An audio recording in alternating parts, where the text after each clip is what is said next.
yesterday at Union Building. The first issue that we are speaking to is the NEDLEC commitments. As you will know, there are interactions with that body that includes government, includes civil society, includes labor and business. The interactions we have had that are also being held now are around the questions of levels of unemployment and the low economic growth figures in our country. Again, the Cabinet expressed its concern about these high levels of unemployment and the low economic growth figures in our country. As you will know, the results of the quarterly labor survey for the second quarter of 2019 released by Stats SA indicate that the official unemployment rate increased by 1.4 percentage points to 29% compared to the first quarter of 2019.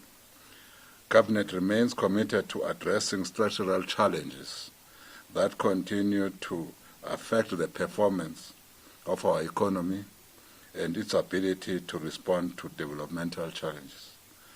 The Rapid Response Agreement signed by all parties in NEDLEC commits to meet the stakeholders on a monthly basis to track the 77 Job Summit commitments. As you will know, the 77 Job Summit commitments is an agreement that was reached by all partners last year as an outcome of the Job Summit that was held. Therefore, we will be tracking the implementation of those summits through these monthly meetings, which will be chaired by President Ramaphosa, and these tracking meetings will in effect start from September this year, 2019. The commitments by all stakeholders, as I've indicated, inclusive of government, labor, business, civil society organizations, target programs to create jobs, mechanisms to unblock barriers to effect implementation of these commitments, as well as agreements on job retention and ways to prevent job losses. Also included in the commitments are specific sector targeting initiatives to grow the economy. We are therefore happy that the NEDLEC has now decided to track, in essence, all those who made commitments and to what extent are they meeting these commitments. And the mere fact that the President will be chairing these NEDLEC meetings is also a show that all of us as government are concerned about the levels of unemployment, are concerned about job losses, are also concerned about the low levels of economic growth in our country. We hope that with all of us working together through these monthly meetings, indeed we'll be able to do justice to these matters we have raised in adhering to the commitments that were made as outcomes of the 2018 Job Summit. The second matter that we are speaking to is South Africa's collaboration with Japan. Cabinet welcomes the collaboration initiative between South Africa and Japan to combat plastic pollution by supporting the transitioning of the local plastic industry from conventional plastics to more environmentally sustainable alternatives. Again, I think the whole world is coming up with ways and means of fighting the pollution of plastic material, particularly in our rivers, in our oceans. So this is also most appreciated. The third item we're speaking to is the AGOA forum that was held recently. South Africa recently participated in the 18th AGOA forum held in Côte d'Ivoire under the theme AGOA and the Future, Developing a New Trade Paradigm to Guide United States and Africa Trade and Investment. AGOA is a unilateral U.S. trade preference program that provides duty-free, quota-free treatment for over 6,400 tariff lines from 40 AGOA-eligible sub-Saharan African countries, including South Africa, into the U.S. market. South Africa's constructive and positive discussions with the U.S. Trade Representative provides potential access to the U.S. market and American investment in our economy, which are important ways of addressing job creation and the elimination of poverty. The fourth matter speaks to the attacks on our South African police service members. The recent attacks on members of the SAPS in the line of duty in the city of Johannesburg should not be tolerated.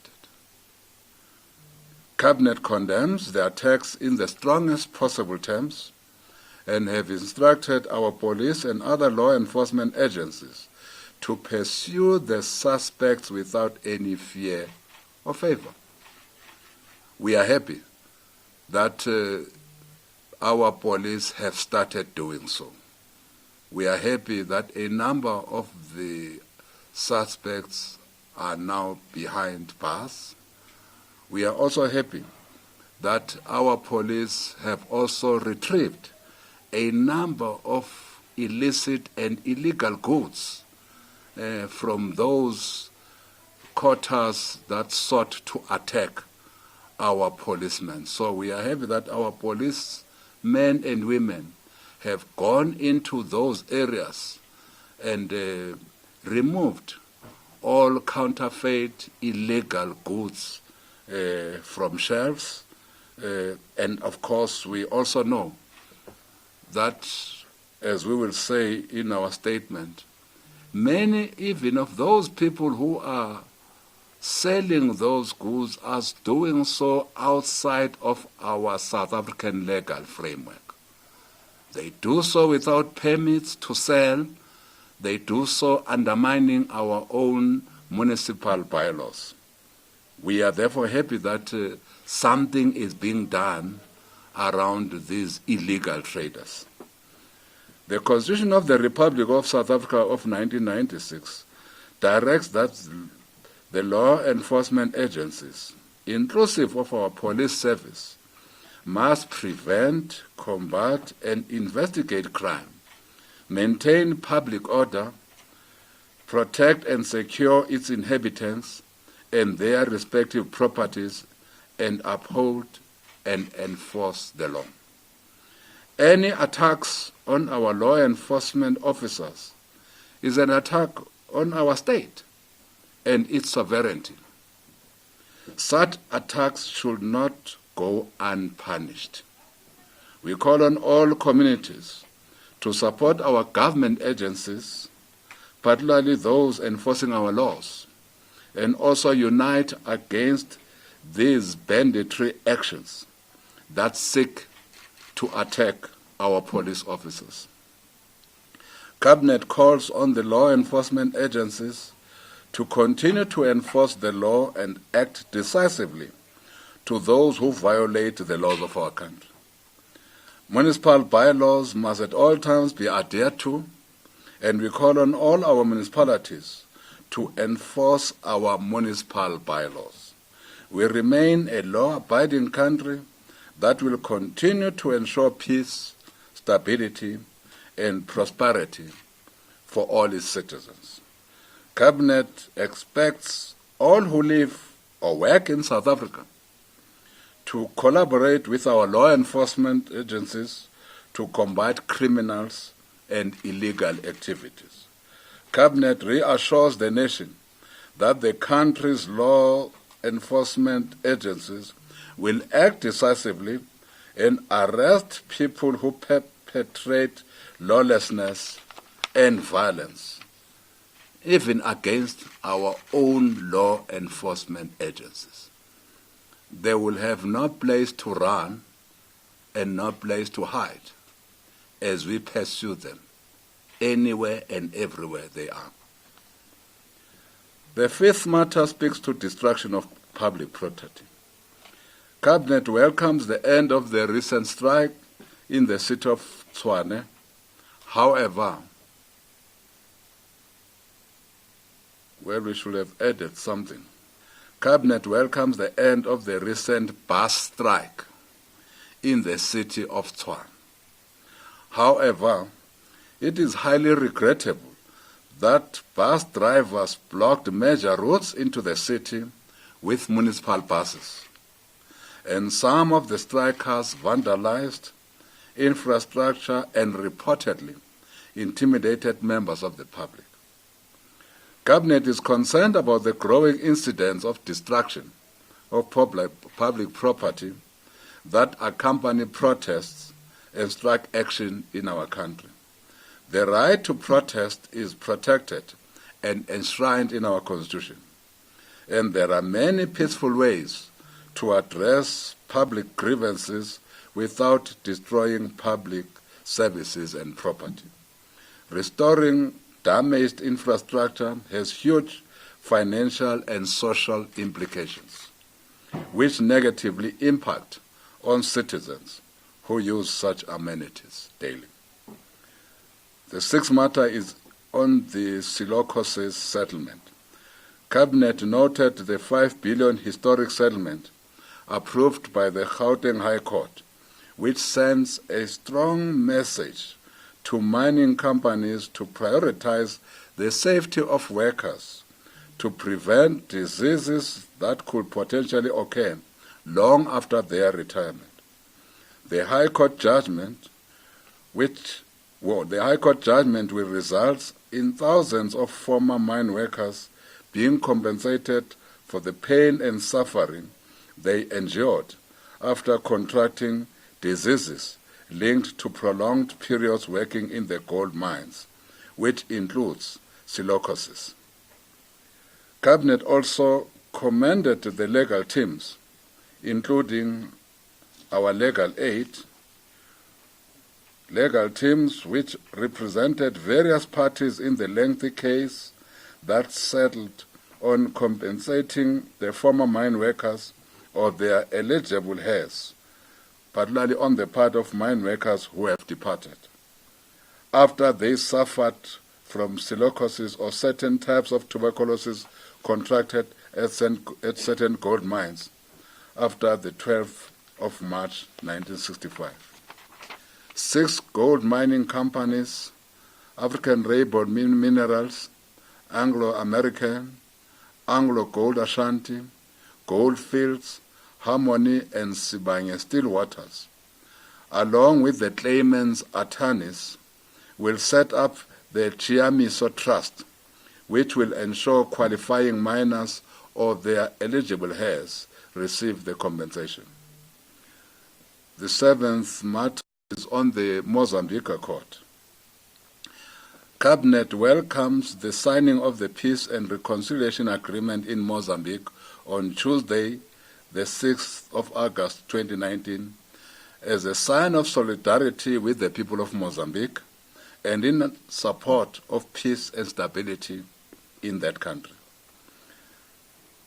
Of course, once there's peace and stability in Mozambique, such peace and stability will also accrue to the region. The agreement follows the successful political dialogue between the government of Mozambique and the Mozambican National Resistance Movement, RENAMO, which culminated in the signing of an agreement on definitive cessation of military hostilities on the 1st of August 2019. South Africa and Mozambique share cordial and fraternal bilateral, political, economic and social relations underpinned by strong historical ties dating back from the years of the liberation struggle. President Ramaphosa and many other heads of state from our region attended the signing ceremony. The eighth matter is on Caster Semenya. Cabinet is disappointed that our star athlete, Caster, will not be allowed to defend her World 800-meter title at the World Championships in Doha. This follows a ruling by a Swiss court that supported the International Association of Athletics Federation rule that would require her to take testosterone-reducing medication. Cabinet fully supports Caster Semenya as she appeals and fights for her fundamental human rights. Like all other athletes, she is entitled to compete without being obliged to alter her body by any medical means. The ninth matter is on national orders. Cabinet calls on all South Africans to nominate persons they deem deserving of being bestowed with the country's highest honors, the national orders. These awards honor South Africans and eminent foreign nationals who have contributed to the achievement of a free, united, non-racial, non-sexist, prosperous, and democratic South Africa in various ways. The 2020 National Orders nominations will close on the 31st of August 2019, and the awards ceremony will take place in April 2020. Nominations forms are available on the Presidency website. Members of the public are asked to attach a motivation on the nominated person, because you can nominate Jackson Mthembu and you don't say why. So those who are considering these nominations will not entertain any name that comes without a motivation. Make us wiser, or make the panel wiser that deals with these national awards. Assist them on why you think a person you are nominating is indeed qualifying to receive a national award in South Africa. The Cabinet also took a few decisions that we would like to also speak to. One of those was on the Ebola virus disease outbreak. The Minister of International Relations and Cooperation, Dr. Naledi Pandor, and the Minister of Health, Dr. Zweli Mkhize, briefed Cabinet on the outbreak as well as the death caused by Ebola in the Democratic Republic of Congo and the high risk it poses to the nearby countries. The disease is transmitted from persons to person through direct contact with blood and body fluids of persons with the disease. According to the World Health Organization, South Africa is classified as one of the low-risk countries in Africa. Cabinet was also briefed on the state of readiness to deal with cases of Ebola that may arise in our country.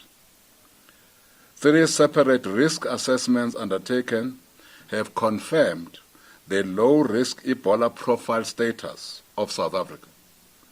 Critical health contingency measures have been implemented in our country, including the designation of identified hospitals in all our provinces in the eventuality of us having to deal with Ebola. Apart from hospitals identified, The contingency measures include screening facilities in the ports of entry, communication and coordination, as well as designated laboratories. Cabinet endorses the contingency measures that have been put in place to ensure that the country responds in the event the disease is picked up. We nonetheless want to assure the country that South Africa remains a low Ebola risk country. Upcoming events, the first one, as we all know, unless if there are people who don't know, tomorrow is National Women's Day. And we would like to urge all of you to be in Vryburg, in the Northwest, to hear President Ramaphosa commemorate or speak in commemoration of this important day that celebrates the struggles that have been waged by our women. And I can assure you, if our women did not wage the struggles for our liberation, we will not be sitting here. We will not be calling ourselves a democracy. That's why we are now ministers. There are ministers who some are a little bit darker in complexion, something that would never have happened if there were no action steps taken by, amongst others, our women and women leaders to liberate this country. Women Month has already seen the build-up of activations which target the empowerment and protection of women, including President Ramaphosa's appointment of members to the Commission for Gender Equality. The CGE is a statutory body established to promote respect for gender equality and the protection, development, and attainment of gender equality. Women have an important role to play in building the country's economy, creating jobs, and uplifting families out of poverty. Women empowerment is key to breaking the cycle of abuse that is tormenting our South African society. Cabinet calls on all stakeholders to prioritize the upliftment of women and join in the activities celebrating National Women's Day tomorrow. The other decision that has been taken is with regard to the South African Development Committee Summit. President Ramaphosa will lead South Africa's delegation to participate in the 39th Summit of Heads of State and Government of the SADC countries to be held in Tanzania on the 17th to the 18th of August 2019. During the summit, Tanzanian President John Magufuli will take over the chairpersonship of SADC from his Namibian counterpart, President Hage Geingob.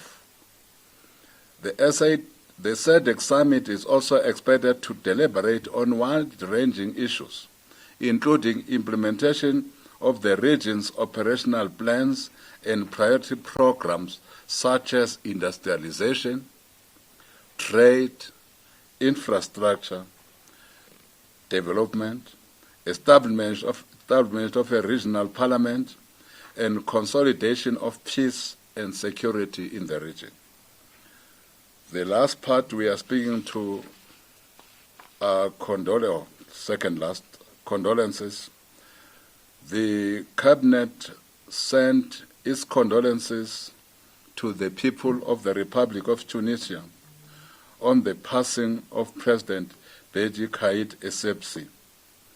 Family, again, Cabinet has sent its condolences to the family and friends of Toni Morrison, author and Nobel Peace Prize laureate, who passed on at the age of 88.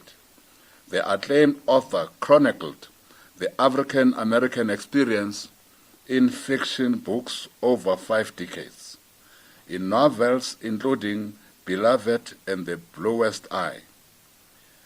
Again, the Cabinet sent its condolences to the people of India following the death of veteran Indian politician Sushma Swaraj, who was 67 in New Delhi.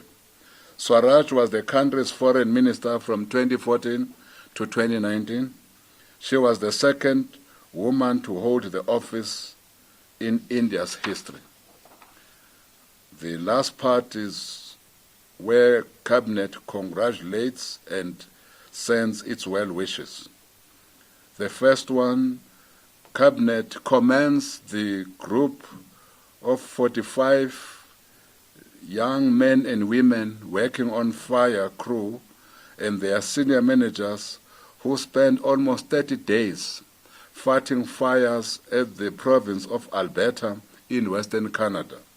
The team had been deployed to assist in combating the huge Chagak Creek wildfire that burned over 350,000 hectares since May 2019, following a request by the Canadian Interagency Forest Fire Centre.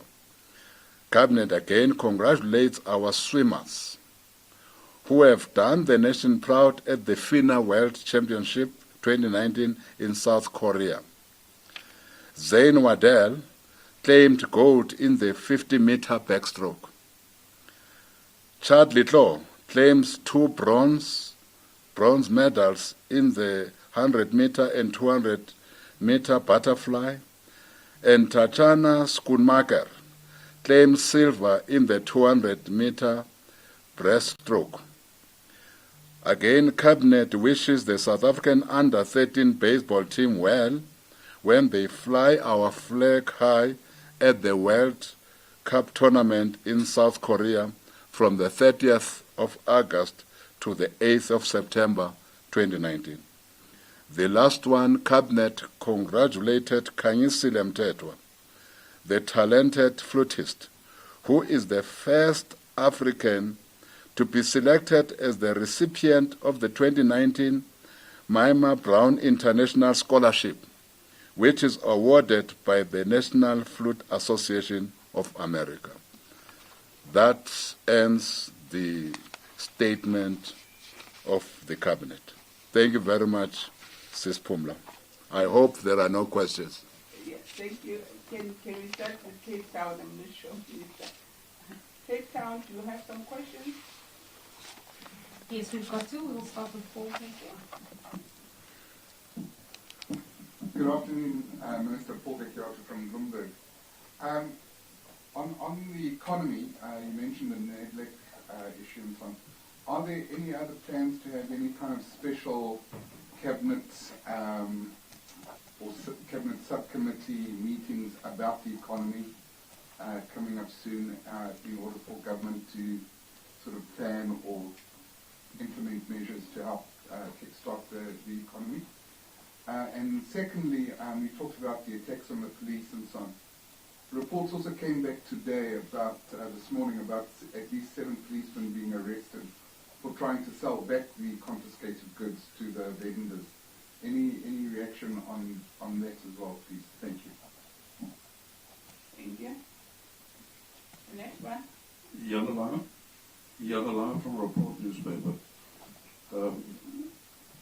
In September of the last week, it became clear from analysts that Eskom bailed out 59 billion a week before is blowing our debt ratios out of the water, that Moody's will by November have little choice but to downgrade us to below investment status, and the effect of that will probably drive us into the arms of the IMF. Has Cabinet discussed this at all? Unless we do something about the 2 big cost drivers, costs at Eskom and the public sector wage bill. Has Cabinet discussed this at all? Is it a concern to you? And can you share us your concerns, the Cabinet's concerns, and what are we going to do about this? Can you tell us? Thank you. Is that all? That's it for now. Thank you. That's all for now. Thank you. This side. That's all. I think it was the one that said Africa. Hi, Minister. It's Arena Shaka from Daily Maverick. My question is also about the indebtedness of SOEs, in particular ESCON. I don't know, you had discussions of NEDLAC, but mine is about whether paying the ESCON debt, would government take over the ESCON debt, or a portion of it, that is? Was that discussed at all by Cabinet and during your NEDLAC discussions about government taking over a portion of the ESCON's debt? Thank you. I'm good.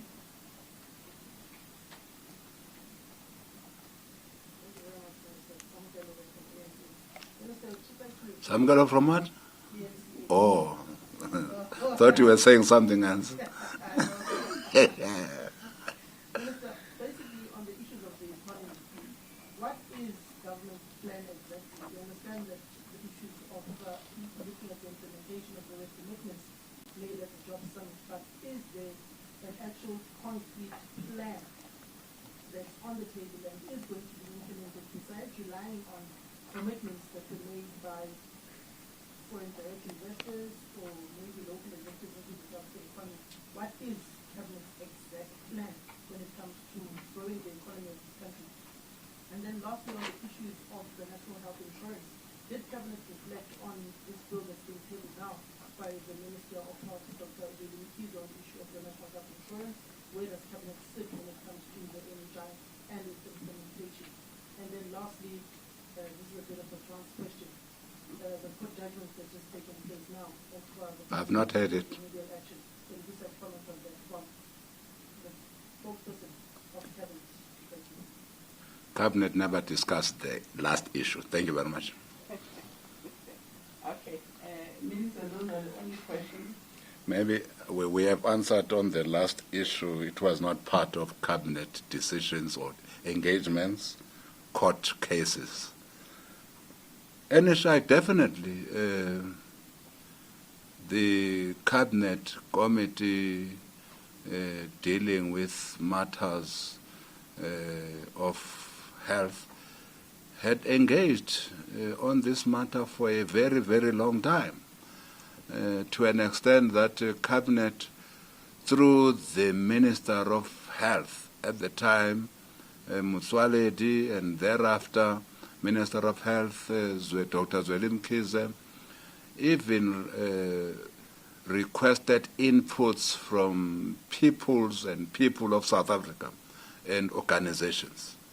Yes, there has been full engagement by Cabinet, and I can assure you that Cabinet will not have okayed that this bill must now proceed to Parliament if Cabinet was not in agreement. The reason that this bill is now before Parliament is precisely because Cabinet has engaged on it, and Cabinet is fully supportive of all our people having access to health. And that's what this bill speaks to. Therefore, there is no question about the Cabinet being in support of this bill, NHI bill, that is before Parliament. It comes from Cabinet, at any rate. Economic plan by government, I would speak to this, also taking into account the same question by Paul of Bloomberg. The government will, in the foreseeable future, take the country into its confidence on how we intend growing the economy, amongst others,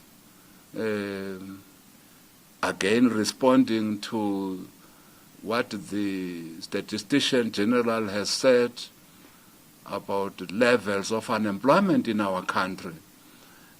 Yes, Cabinet is concluding that plan. There have been discussions at Cabinet on how do we grow the economy, how do we respond to the low growth of our economy. All that we can say at this point in time is that Cabinet is finalizing its response on various packages that will speak to this matter, inclusive of how do we assist sectors of the economy that have got potential to assist us in growing our GDP. So yes, you are correct. There is a broad plan that is being cooked. That broad plan will indeed be shared with the people of our country in due course, probably through our head of state in 2 weeks or 3 weeks' time. Yes, we are working on that. We could not speak on that plan until it has been finalized. Once it is finalized through the relevant people, it will be put in the public domain. The attacks on police, yes, we still stand firmly that our people should not attack our police, because by attacking our police, in fact, you are attacking the state. You are attacking the state of South Africa.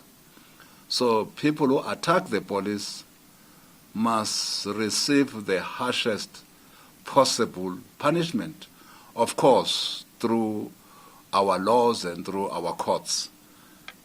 If there are police who are themselves corrupt, they must also receive the harshest punishment from the state. Well, Paul, I was not aware. Thank you very much for alerting us that there are some police who took these illegal goods and went back to sell to the same people who were selling them illegally.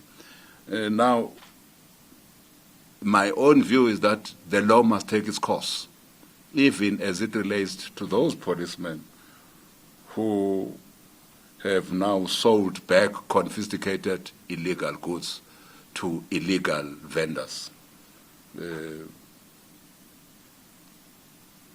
The paying or taking over Eskom's debt, Daily Maverick, can we agree that when government responds broadly and in an integrated way to the economic challenges facing our country, that will include how do we respond also to this issue of Eskom and other SOEs, not only Eskom. What is government's plan moving forward? You will know that we have long said to you that government will be crafting a paper on Eskom. That is still on the table as we take the country into confidence regarding how we are dealing with the economy. There's no way we can do so without also saying, what are we doing to Eskom? What is the end game regarding Eskom and other SOEs that continue to be a serious or to create serious challenges to the fiscus. Now, from where I'm seated, Sisi, we believe that we have answered. Well, they also included the public sector wage bill. Again, it's a matter that will come out either through this response to the economic challenges or through the statement by the Minister of Finance at an appropriate time. So we will be taken into confidence as the country on these matters in the normal course of government's work. I hope I've answered all your questions. Yeah. Yes, Minister. The last round, if there's still any, you don't have to take the last round. If you are okay, Cape Town. There's 3 areas, then we have 4, then we have... Okay, that's it. And that's Okay, the last round. I don't want to get between you and the minister's lunch, so I'll be quick. Could the minister just give us some kind of indication if South Africa is looking to expand the number of products or services that it supplies into the United States market under the current agreement? And what if Cabinet's discussed any measures to put in place to ensure that South Africa still remains part of this agreement, which is up for review, I think, in next month, I believe. Thank you. Thank you. Good afternoon, Jan Gerder, News 24. Minister, on the Caster Semenya issue, is there any measures that Cabinet or government rather can take to right this wrong? Thanks. Thank you. Jan, a report flowing from your answer on the announcement we're going to hear in 2 or 3 weeks' time from the President. Can you tell us whether government at this stage are considering foreign financing, approaching a international institution like the IMF or any other international institution to get finance from them? Thank you. That's all from Cape Town. The last round here. Yeah.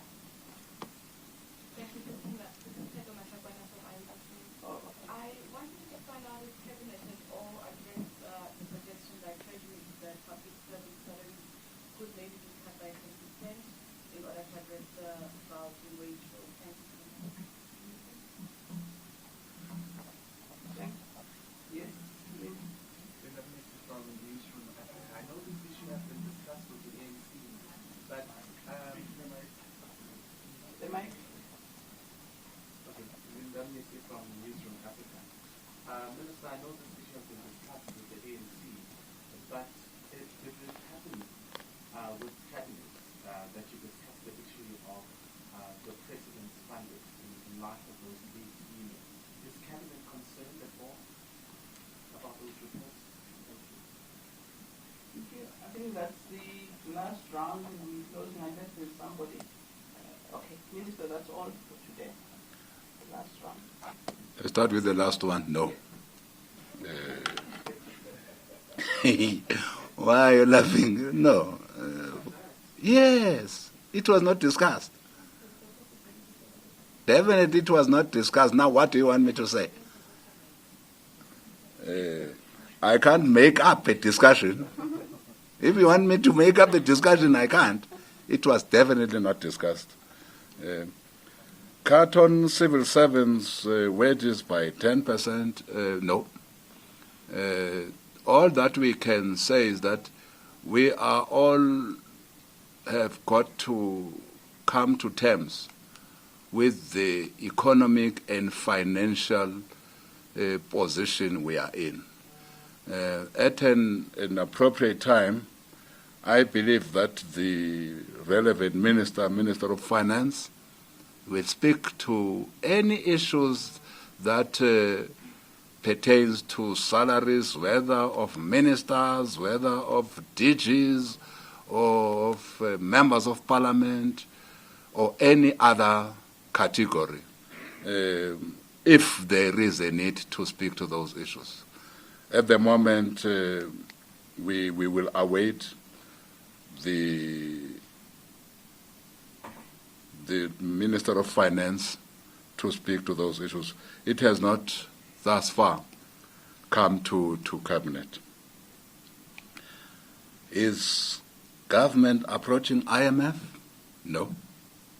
There is no appetite and actually no need.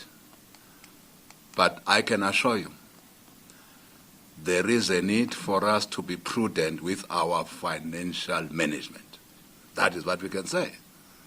Whilst there is no need to approach IMF, there is a need for prudent financial management in the public domain, probably also in the private domain. What that financial prudent management means is I'm not qualified to speak to that.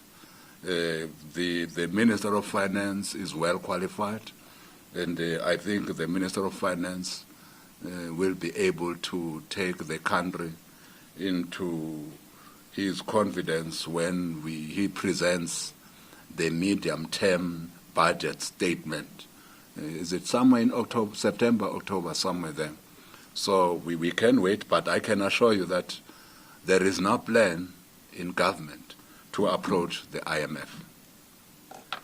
Caster Semenya, I didn't get the question well. I don't know whether you got the question well on Caster Semenya. Oh, definitely. You say we can't, as the state, as government, say that we support Caster Semenya and only support her by word of mouth. I know that there are some actions that are being taken at the level of the relevant department, arts and culture and sports. I am not familiar with the details, but definitely when we have the details, alternatively, in fact, I will ask the relevant minister, Minister Nathi Mthethwa, perhaps also to speak to you. You know, a promise we make is a promise we keep. The last time we were in these briefings, we said to you we will bring the Minister of Land and Rural Development and Reform to speak to you on that, the team that went to assist us with the land reform research. And indeed, she did come to you. You did speak to that team that was led by Dr. Vuyogas. That was one promise we made, because there are certain questions that we could not answer, and we honored that promise. We also made another promise, that the Minister of Health will speak to you on the details on the NHI, because we are not clued up on the details. We know the broad parameters. And I can assure you that even that promise was fulfilled with what happened today, where the minister took everyone on board regarding what is in the NHI bill and why this bill is so important for all our people to access health care. So even in relation to the details of our support to Caster Semenya, I will speak to the minister responsible so that the minister can speak to us and all of South Africa on this matter. AGOA. Do we still need to be part of AGOA? Yes. That's why we have been part of those meetings. That's why our Minister of Trade and Industry, Minister Patel, has been engaging in these discussions on AGOA and also interacting directly with the U.S. representative on this matter. So far we are, as South Africa, we are still part of the recipients of the AGOA agreements, and indeed we would like to remain as part of the recipients. I wouldn't like to go into the various areas where we are gaining support from AGOA. Safe to say that we will continue such support. We would like such support from AGOA to continue in our country, and that's what our minister has indicated, in the meeting that was held in this regard. Also, even our Minister of International Relations, Minister Pando, when she meets with our colleagues and her counterparts from the U.S., she always makes the point that, yes, we would like this AGOA platform to also be beneficial to our South African space. Yes, we are still in need of the benefits that accrue from AGOA.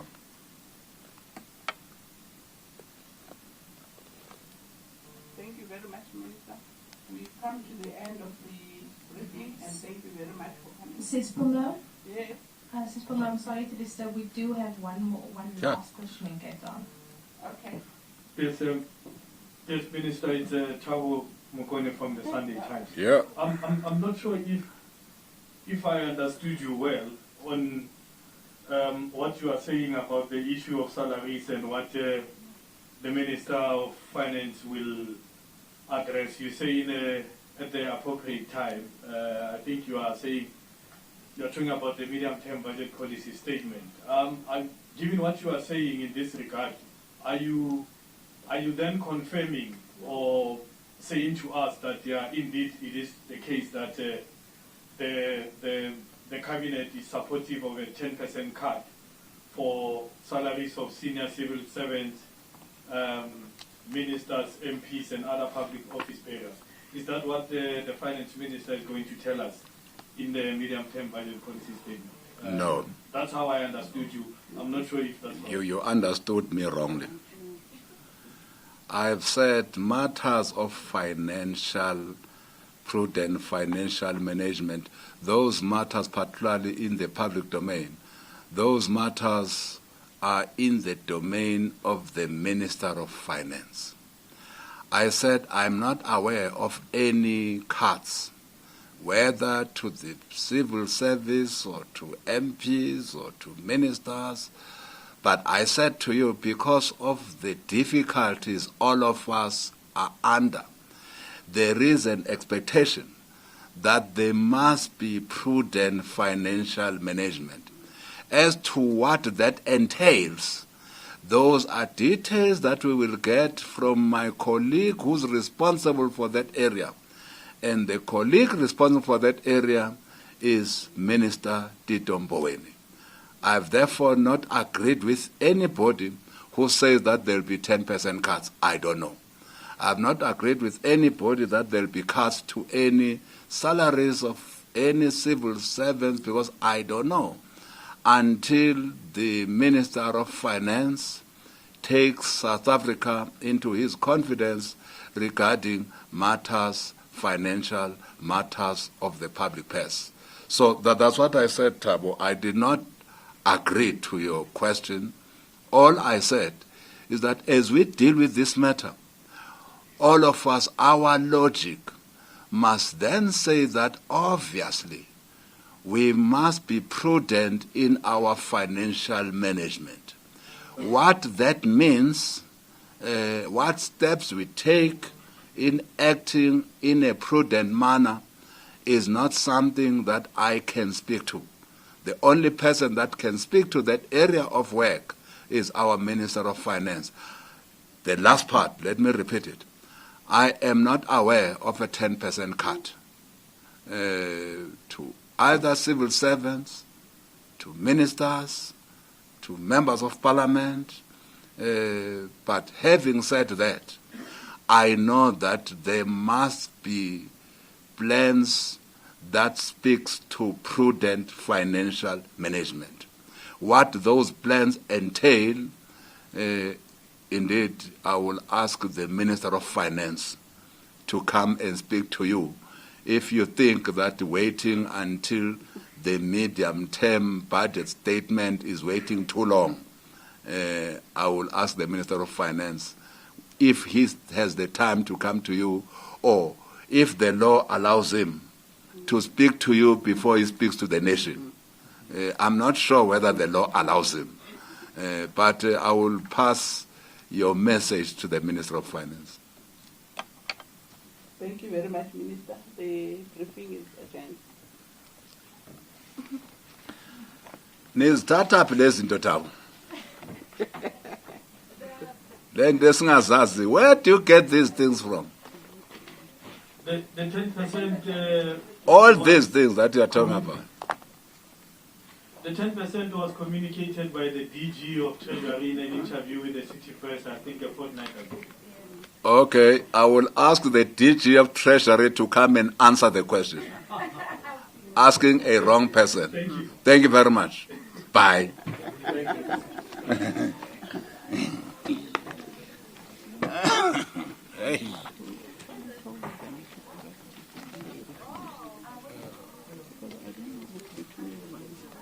They said no, it will go. And we said, as long as we are correct, it will remain effect. It will not be killed.